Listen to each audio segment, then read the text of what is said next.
Hello, welcome back. Episode 5 of the Creative Practitioner podcast with me, Jonathan Curtis. And I'm Paul Hose. Hello. And performance is the name of the game today. Ta-da! And we're sort of linking this into developing one's own artistic practice, the act of creating and contributing art, not necessarily strictly performance, but any form of creation of the art form. And it was interesting, we didn't know how to quite write this section at first. I tried and failed. Yeah, it was how to... What really we were trying to say and the angle, and I think what we ended up with was quite an interesting take on the whole thing. Yeah, and because it's extremely subjective, isn't it? Because we were very keen not to try to prescribe how to practice an art form. It's not art. It's not discipline specific. And what not? We weren't trying to tell any of the readers what to teach. No, which I think was quite hard to get started. Yeah. But I think we ended up with some interesting things. We went into a lot of depth on subject knowledge, which I think we'll talk about as developing one's own practice. What does the performance pathway mean to you in terms of the book and the wider concept? I think it's first principles, like the having a hero or a eureka moment where we as individuals, like, I want to do that. So you're talking about our own path as an artist individually, yeah, and our own development. Yeah, and I think the artist bit comes later, doesn't it? Like you have to go through technical growth, for lack of better terms, like a mechanical growth. Yeah, like you've got to, you have to make a noise or shuffle a foot, or draw a circle. Yeah, and you need a tremendous amount of resilience. Yes, that's probably the single defining factor, if there is one. Just persistence, sheer persistence over time. And but like a Teflon back. Yeah, you're going to get shot at. Yeah, and that's the bit where I struggle the most. If you really listen to me carefully in these podcasts, you can hear how hard I work to include everyone in my answers. Yeah, I think I'm not on a soapbox. I'm not political with it. I'm trying to include everyone because the arts are, and rightly so, are inclusive. They're for all of us. Yeah. And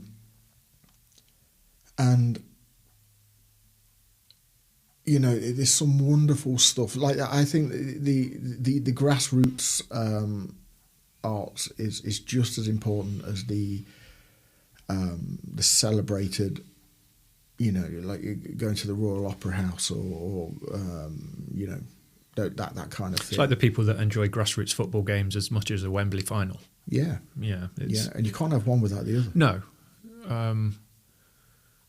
This includes... There are performance-based diplomas, right? Is that relatively new? Relatively. That's an interest. We talked a lot about assessments in the previous episode. It's such an interesting thing to formalise the nature of performance, isn't it? Because we have art museums with postmodern pieces on the walls where your average punter can look at it and go, I can do that. And that completely misses the point of the intention of the artist. So we talked about competency in the last episode. Performance isn't competency-based, right? It's intention-based, it's journey-based, process-based. Yeah. That makes it incredibly hard to analyse, incredibly hard to prescribe for and write for. So before we get to that, we go back to, if I were to be on a soapbox, it would be participation. Yeah. Get involved. Do it. Yeah, get stuck in. Feel good. If let's say you're learning how to dance and you might be your own worst critic. Yeah. But you love it. You're happy. Yeah. Well, job done. Job done. Yeah. You're participating. You are a dancer. But whether we like it or not, there is a difference between my daughter jumping around in the living room to Taylor Swift and the prima ballerina at the Royal Opera House. Of course there is. And there must always be. Mm-hmm. But you wouldn't have the latter without the former. Sure, yeah. The prima ballerina had to go through the phase of jumping around in her living room to, I hope so, to find the love, right? Yeah, the passion for it. I hope so. I think you're right when we talk about the first principles, because you made an interesting point just a moment ago about the being an artist comes later. I read online a lot. I'm obviously involved in many drumming communities and things like that, but I think the point holds anywhere. People will ask, I've been learning the drums for 6 months. Okay. Am I a drummer? Can I call myself a drummer? And I think that's a really interesting question, because on the one hand, and I always try to get involved with these, and I say, of course you can. The second you want to be, you are. But on the other hand, that's not quite what they're asking. You know, No, they're not asking for permission. They're not asking for validation. They're asking for an insight into when you start feeling like you are it. Well, I mean, I'm quite cute on side with all of my answers. Like you know, if you can play, you know, if you can play a groove, Yeah. or you can perform a dance move, or maybe you can act a line. I mean, then you are. If I this, I know we're being cute here, but if I'm dancing with my daughter, am I a dancer? Yeah. In the truest sense, or just in a superficial sense? In a superficial sense, but if Yeah. you enjoy it and you're participating. So at what point, I mean, if I say, you know, I'm really enjoying this, I'm going to join a dance class on Saturday mornings, Then am I then more of a dancer? You've just taken a conscious decision, haven't you, to enter into a world. Is the dancer on Drury Lane on a Friday night more of a dancer than me, who's doing the lead in Frozen? Or is the dancer who's losing their mind because they're you know, they're at a losing the carnival will somewhere? Yeah. No, in a positive sense. I see what you mean. You know, like just in that very present moment. I'm with you. Are they more of a dancer than the person on Drury Lane? Right. Yeah. Are these meaningless distinctions? I think it helps. It can be, and I know that you know, but it helps.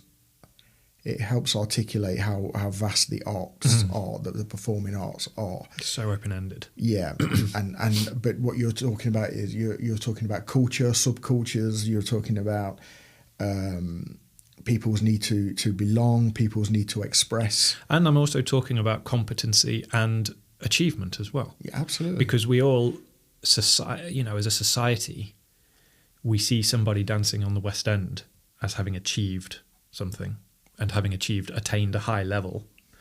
That lends an air of validity, doesn't it? Compared to me prancing around in my living room, just having fun. Yeah. But there's a perception. You know, that perception, that perceived value. Yes. That we've spoken about in teaching. Yeah. The same is true in performing arts. Right. You know, I think that's what we're getting at here, isn't it? Like I've danced at the O2. Right. In London. Okay. But I was in the audience.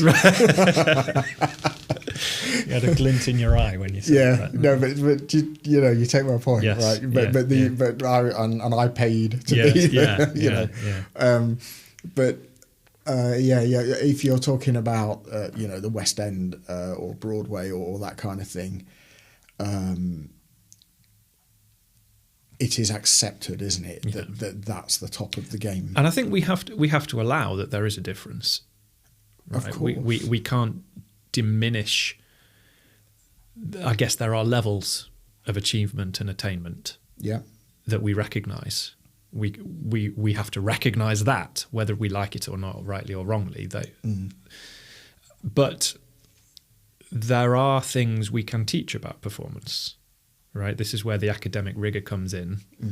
I don't want to use the word professionalisation in this sense because it's a slightly different thing, but the idea of taking responsibility, going the extra mile, some of the things we talk about in the subject knowledge section in the performance pathway, you'd think would be obvious, but in my experience as a teacher,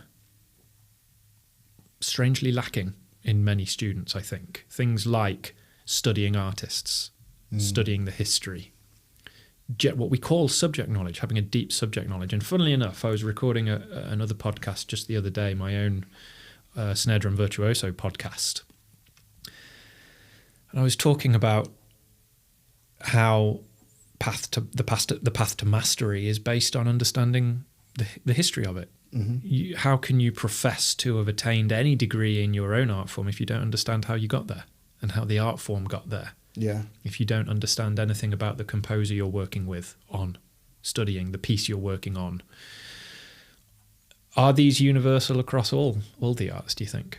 Or does this stifle? This is, I think, the accusation I think I hear the most. Having too much of a formal approach into an art form stifles the creativity and the individualization of it.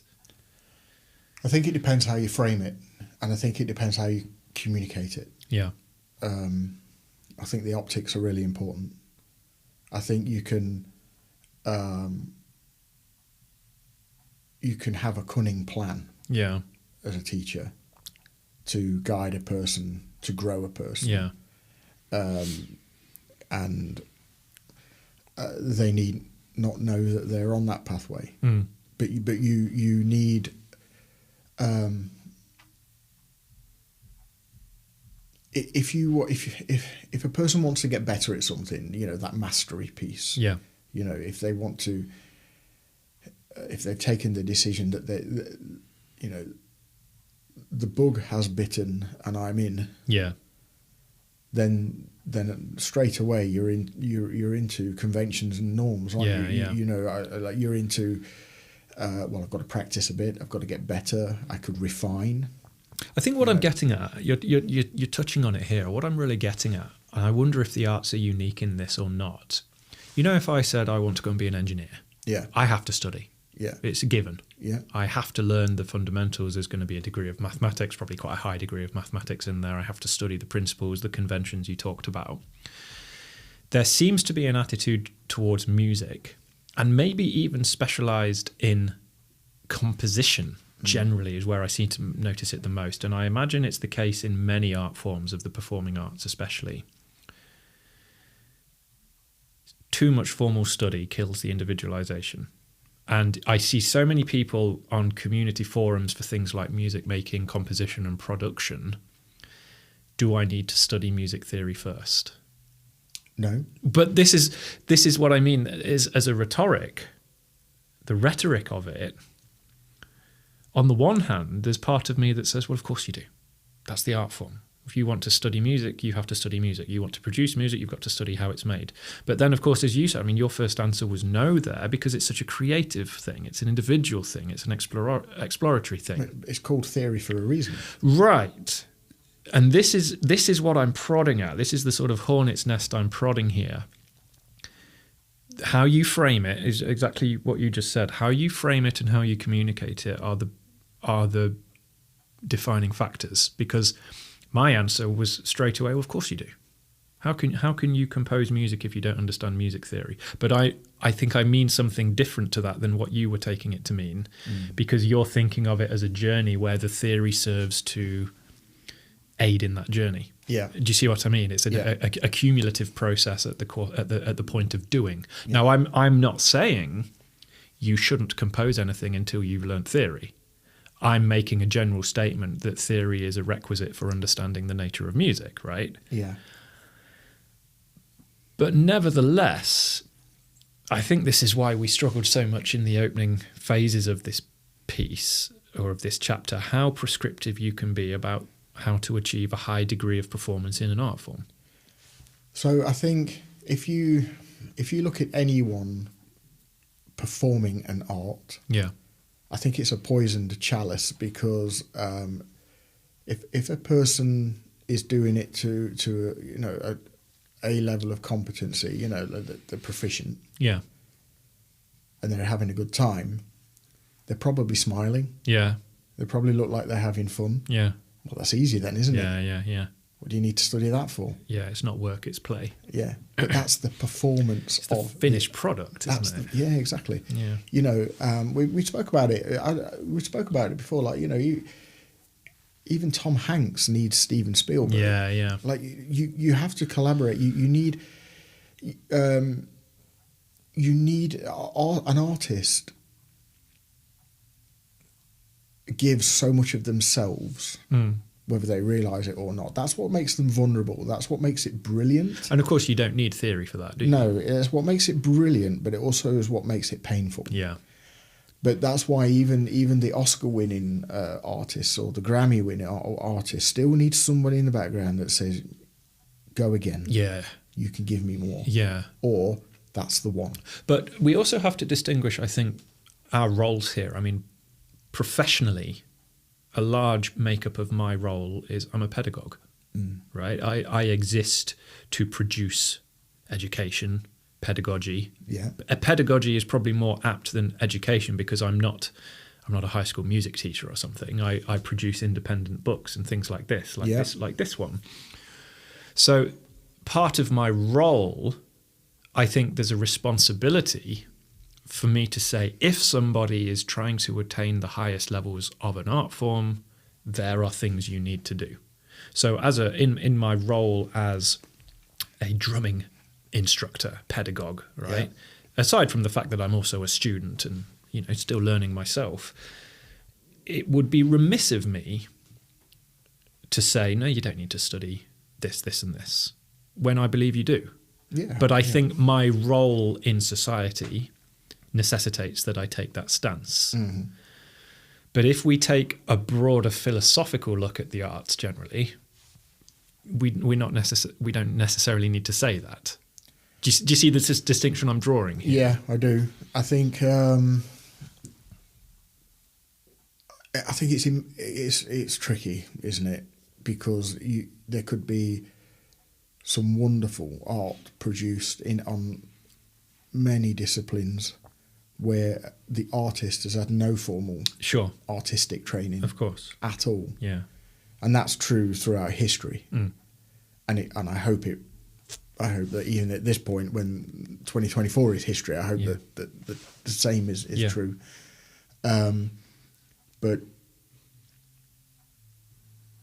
I think it's that first principles bit that remains for me, is that if you enjoy it and you feel welcomed and you feel a part of that community, you will be a willing participant in everything that's required to better you anyway. You won't need convincing. You won't need... it doesn't have to be a conscious chore, does it? Yeah, and it doesn't have to be a hard sell. No.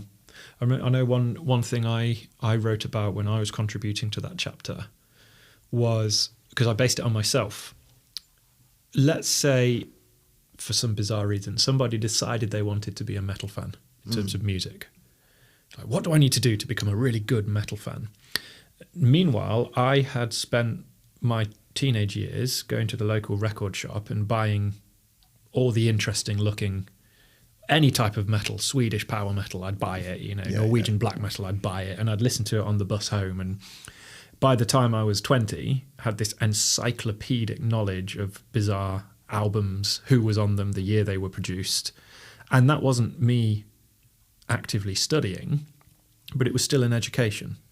So if I had to say to this person, well, you need to go and study the history of metal, I'm right and I'm wrong. Because I'm right because part of being a fan, being a super fan, is having that knowledge and that understanding of the canon of all the bands and the members and the years and the producers and the styles and everything. But at the same time, that wasn't a formal process. No, but it's not that you need to. It's just that you'd benefit if you did. Right. So I think of one of my students that comes here, and he is a massive metalhead. Every lesson he's got a different music shirt on, and he will be exactly the same. By the time he's 20, he'll have this encyclopedic knowledge of all the albums and all the bands, and it's brilliant to see because he's like a mini me. But he's choosing to do that. He's developing that because he loves it.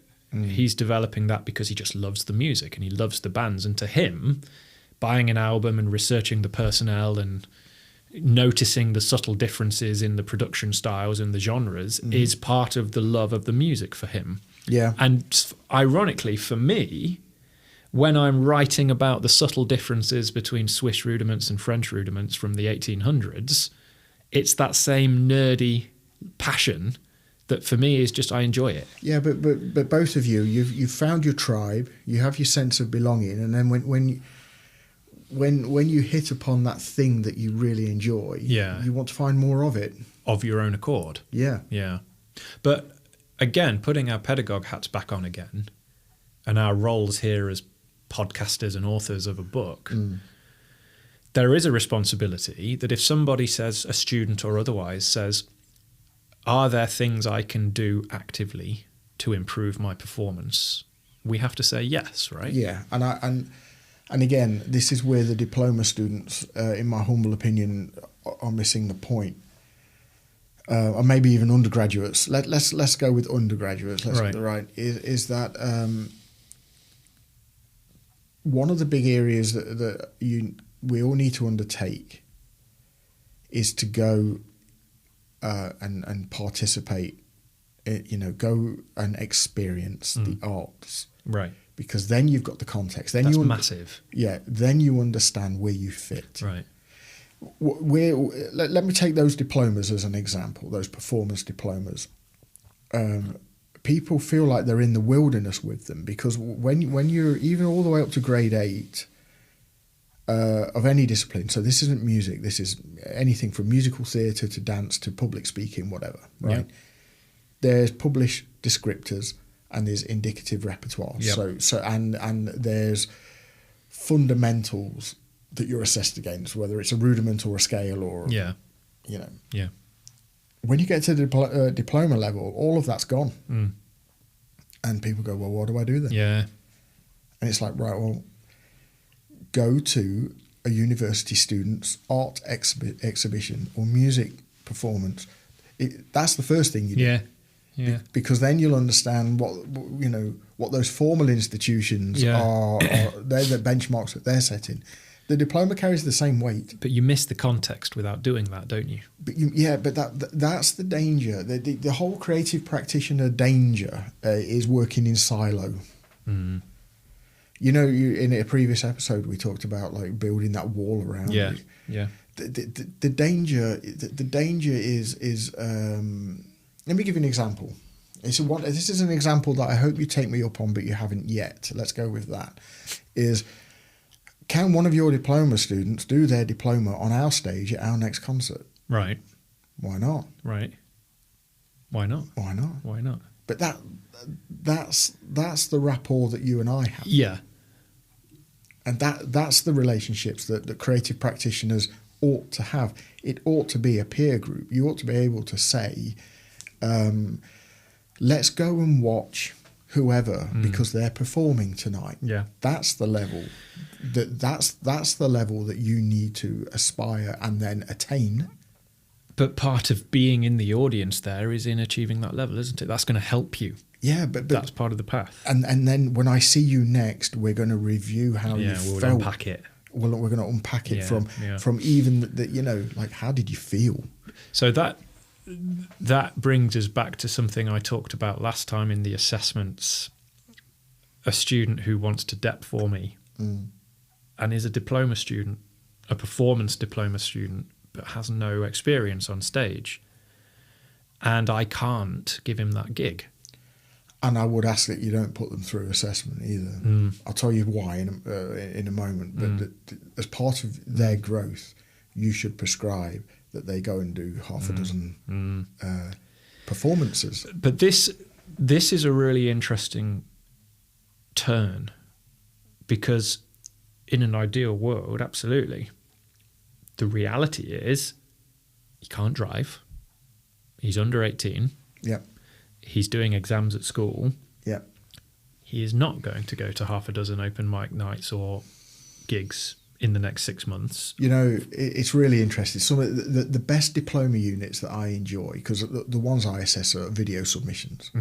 The best performance diplomas that I enjoy are the ones where there's clearly an audience. Yeah. Because there's a sense of occasion. Yeah. Right? Yeah. And it takes the artist to that it just elevates them just that bit. Just that bit into that spider sense zone. Yeah. That we can't teach. Yeah. the ones where, again, please don't get me wrong, that they're really enjoyable, but the ones where, they're playing to the rule book rather than the spirit. There's the letter of the rule, and then there's the spirit of the rule, right? Where it will say your performance has to be in front of 2 people or more.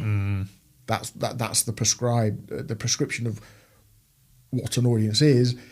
And then you can see mum and dad in the corner. And dad, yeah. But it's in a safe environment. It's in a known environment. Yeah. That seems to be more of a recital than a performance. And this is why I have grade 6 students that can't tell me what a paradiddle is, because they got their grade 6 by following the letter, doing the book, as we said last time. But again, this seems to bring us back round to this competency in inclusivity. We're talking about maintaining standards here and what you need to do to attain a certain thing. Experience as a requirement for high caliber performance of any variety. What are practical things people can do here? I mean, if my lad can't drive, he's reliant on mum and dad to get him to a show, or he's too young to attend an open mic night. You can't force yourself onto... I remember early on in my career, I say to you, I've got the will, I've got the desire, I've got the time and the energy, but I don't know what to do to get that experience. I think as a practitioner, you need to go back and look at the menu. Look at what does... Because again, we were criticised for this, like MLC was professionally criticised for this, was that our performance diploma was too expensive. Right. And it was because we built in experiences. Yeah, right. So what does a Jonathan Curtis performance diploma actually mean? Because right, wrong, or indifferent, if the menu was clear from the beginning, then this young person would know what support mechanisms they would need in order to do a Jonathan Curtis. So before they even signed up, they'd know the requirements. Yeah, right. Yeah, because this was a lovely, polite conversation, by the way. Like, there's no criticism here, but it was, if it's £9,500 to do a degree, before you get into accommodation and the cost of living through it, we were somewhere in the region of like £2,500 for a level 6 performance diploma, right? And people felt that was too expensive. But it wasn't. It wasn't what it was not. Learn that set list and film it. Yeah. It was, well, I'm trying to make you an artist. Yeah. We've got the whole journey built into this. Yeah, like I've got field trips in there to studios, right? To theatres. I've got field trips to concerts. Like, just as you'd experience if you were at university. Yeah.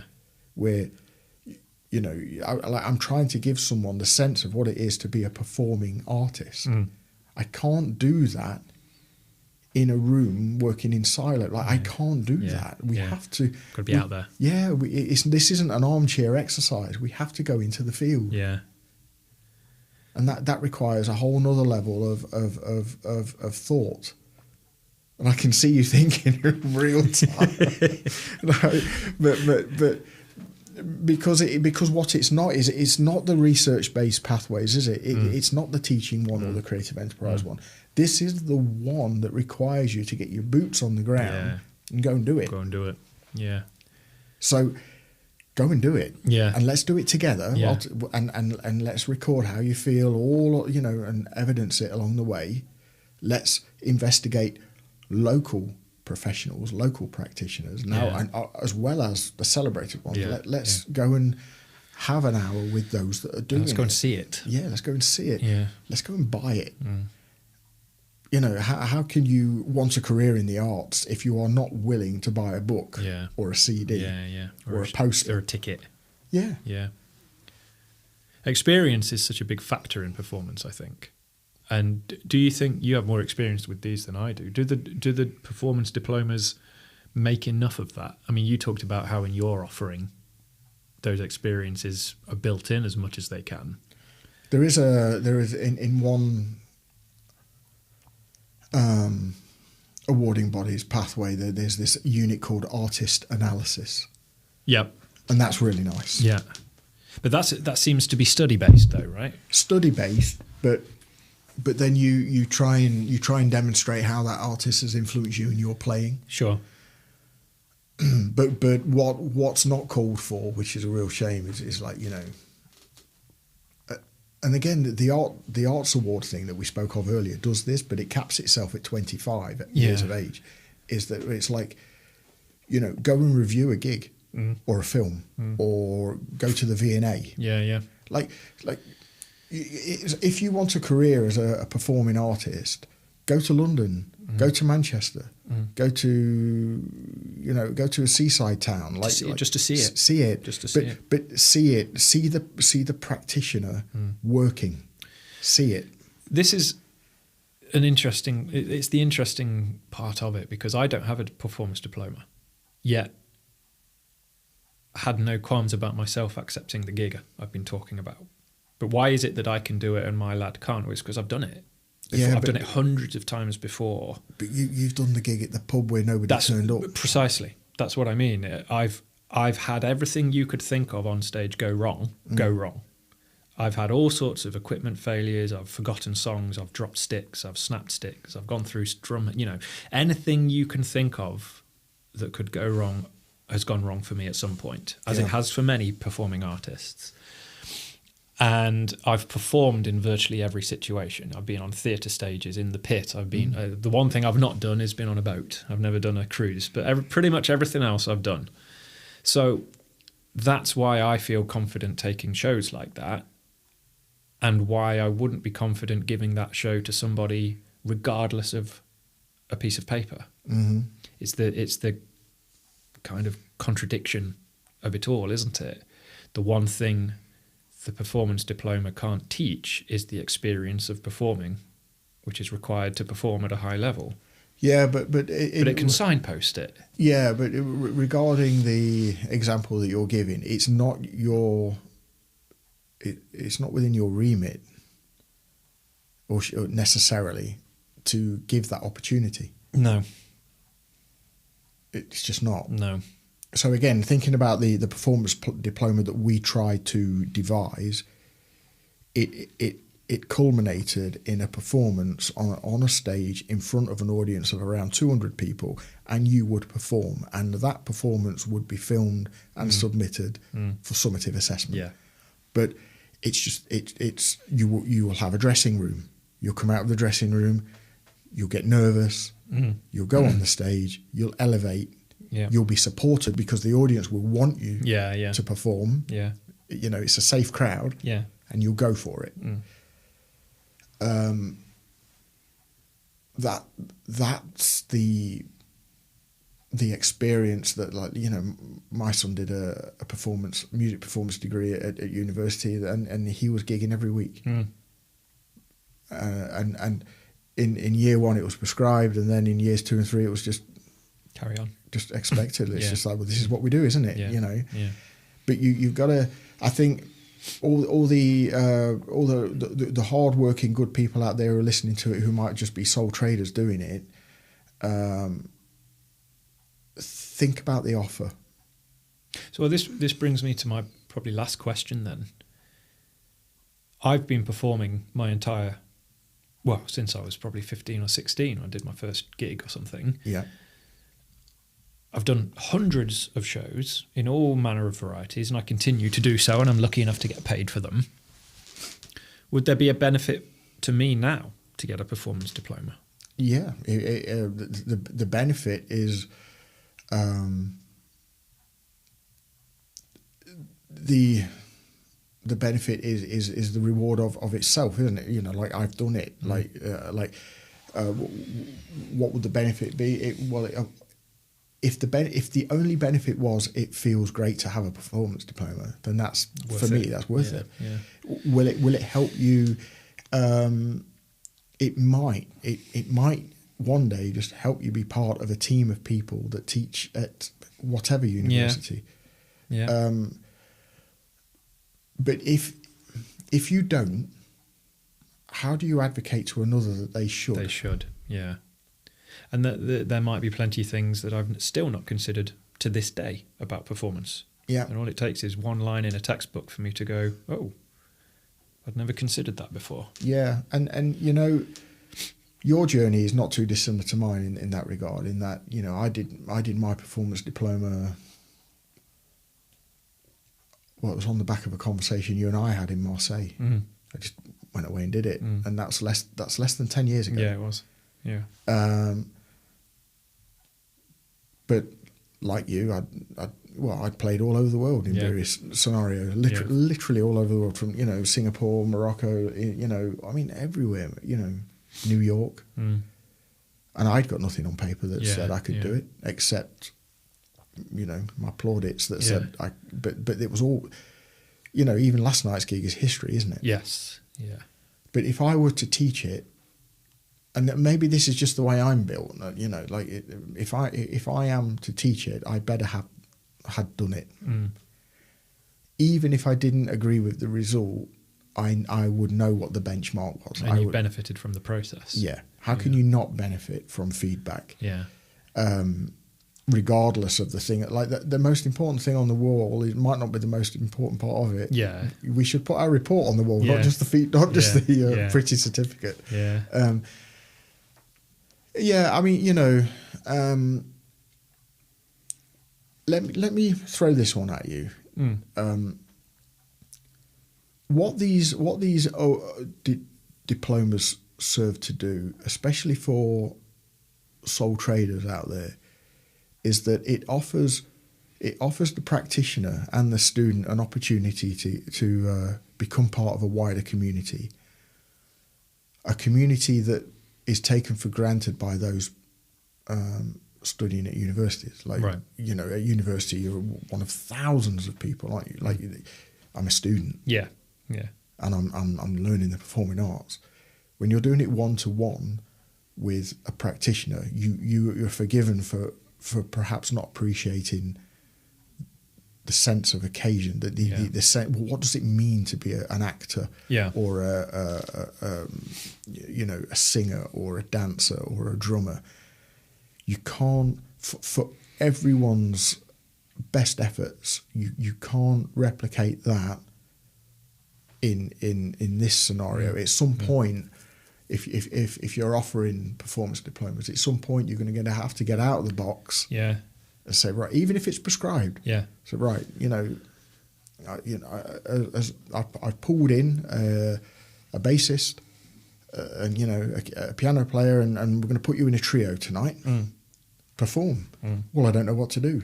Precisely. Yeah. Good. In 2 hours, you will know what to do because you'll have done it. Yeah. That the journey is always much more interesting for me than the result, and I think that's where, you know, again, we touched on it earlier, like there's this abyss where people just, they look at it and they go, I don't know what to do. Yes. And that's where you and I struggled with the chapter. Yes. Yeah. And I hope we've answered it a bit. You know, I'm not sure either of us were quite sure what the question was in the beginning. Yeah, to perform what? Yeah. To what level? Yeah, it's such an open-ended thing, but I think we've tackled some of the important parts, because there are certainly things I prescribe to students and to listeners of other podcasts and videos I've done and things like that. There are certainly things I prescribe that are beneficial to studying, you know, artist analysis, solo analysis, just to take my field. But ultimately, there's this ineffable... I forever feel like I'm talking about myself in lessons because I'm drawing on some experience I've had about why this thing's important. That is important. That's why they come to you. Yeah, I know, but I'm forever struggling of how do I get you to have that experience now. So maybe that's the collaboration piece, isn't it? I personally can't advocate that enough. Like, have a working relationship with another professional that says, well, look, I've got 2 or 3 students. Yeah. And I'm going to factor it into my fee that they spend some time with you. And I would advocate that on diploma level, you sell a course at fee X rather than per hour. Right, that's an interesting idea. And then actually bring in those experiences into play. And then it gives it an end goal as well, doesn't it? A finite timeline. That's the key. Yeah. A timeline. And if you run over that timeline, I'm very sorry, I'm telling you on day one, tough. Yeah. Like this is, and that goes against what the awarding bodies, sales pitches that you can do this in your own time. Absolutely great. But we on the ground that trying to facilitate it. Yeah. We can actually do what we want as well. Yeah. And the two can coincide quite nicely because just submit with the awarding bodies when you're ready rather than so yeah, I think it would be good to go to the drawing board with what a performance diploma looks like, and sell it as a course, as a journey, as a thing, rather than it's an open-ended thing. Yeah. It's too hard. Well, we're touching on elements of business here. Yes, and I think this is the nature of our next episode. Indeed. Episode 6? I think so. Next time around, we'll be touching on running a business in the arts, a few business-based principles. You've just given us a few ideas there of what that sounds like. Any closing thoughts for performance? Just it's glib, it sounds glib, but have fun with it. Yeah. It's so important because passion comes through, doesn't it? Yeah, because it's a dangerous relationship. I've said this to you before. It's like a love affair. Like it can really hurt. Yes. So go with the enjoyment. Yes. Yeah. Well, Paul, thank you. The Creative Practitioner is out now, worldwide, physically, digitally, and on Kindle. jonathancurtis.co.uk for details. paulhose.com for further details. And we look forward to seeing you next time on The Creative Practitioner, where we'll be discussing business in the arts. Paul, thank you. Thanks, Johnny. See you next time. Thank you. Bye-bye.